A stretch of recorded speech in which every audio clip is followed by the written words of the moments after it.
ለእግዚአብሔር ብላችሁ ያቆማችሁት ዘፈን፣ ለእግዚአብሔር ብላችሁ የማታደርጉት ኃጢአት በሙሉ ምን እያረጋችሁበት ነው ማለት ነው? እየጾማችሁበት ነው ማለት ነው።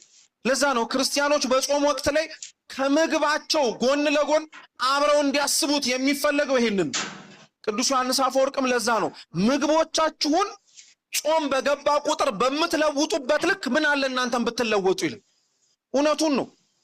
ጾም በገባ ቁጥር የኛ ጭንቀትና ራስ ምታት ስለምንለውጣቸውና መብላትና አለመብላት ስለምንችላቸው የምግብ አይነቶችን መጨነቅና መጠበብ ግን የነበረብን መጀመሪያ ስለ እግዚአብሔር ብለን ምን ያረግናቸው ነገሮች ላይ መተው የሚገባን ነገሮች ላይ መተው የሚገባን። እውነት ነው። ጾም በነገራችን ላይ መልካምና ክፉን ታሳውቅ ነበር። አዳምና ሔዋን እየጾሙን መልካምና ክፉን አውቀው ነበር። መልካሙ እግዚአብሔር፣ ክፉ ደግሞ ከሱ ተጻራሪ የሆነው ሰይጣን። ልክ ጾሙን ሲያፈርሱ ግን መልካምና ክፉን ወደ አለማወቅ ነው የወረዱት። ጭራሽ እንዲያውም በድንግዝግዝ መኖር ጀመሩ። ጭራሽ እንዲያውም ትላንትና የለበሱት የብርሃን ልብስ ተገፎ ቁርበትና የበለስ ቅጠል የሚያገለድሙ ሰዎች ሆኑ። የማይጾም ሰው በነገራችን ላይ ውድቀቱን እዚሁ ላይ ነው የምታየው። የማይጾም ሰው የሚያውቀውን ራሱ ይረሳዋል። የማይጾም ሰው መልካምንና ክፉን ራሱ መለየት አይችልም። የማይጾም ሰው የለበሰውን የብርሃን ልብስ ተገፎለት የሞተ ሬሳ የሚባል ቁርበት የሚለብስ ሰው ነው። የማይጾም ሰው ከሚኖርባት ከገነት ተዋርዶ ወደ ምድር የሚወርድ ነው። የማይጾም ሰው ገነትን ብቻ ሳይሆን እግዚአብሔርንም የሚያጣ ነው። እግዚአብሔር ካለ መጾም ሁላችንን የሚሰውረን። እህሉን አይደለም እያልኳችሁ ያለው፣ እህሉን አይደለም። እህል ብቻውን የሚያጸድቅም እህል ብቻውንም የሚያስኮንን ነገር አይደለም። ልብ ብላችሁ ስሙ ክርስቲያኑ።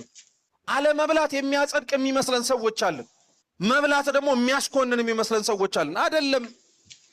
አስታውሱ ይላል ቅዱስ አባታችን አባ ሙሴ ጸሊም፣ አለመብላት ጽድቅ ቢሆን ኖሮ ጠላታችሁ ሰይጣን እኮ አይበላም።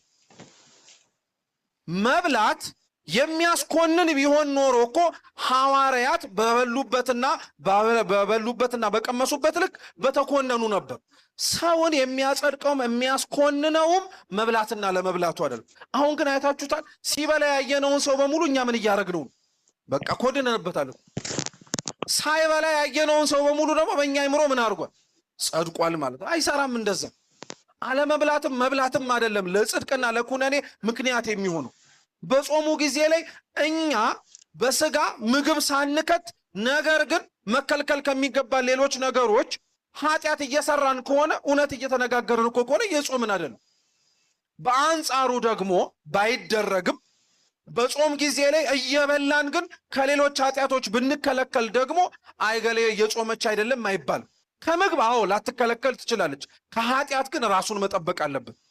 ስለዚህ እሱን አንደኛ ያዙ። ሁለተኛ በምንጾምበትም ሆነ ስለ ጾም በምንነጋገርበት ሐሳብ ውስጥ መርሳትና መዘንጋት የሌለብን ሁለተኛው ነገር ቢኖር ጾም አብረው ከሌሎች ነገሮች ጋር መተሳሰር አለበት።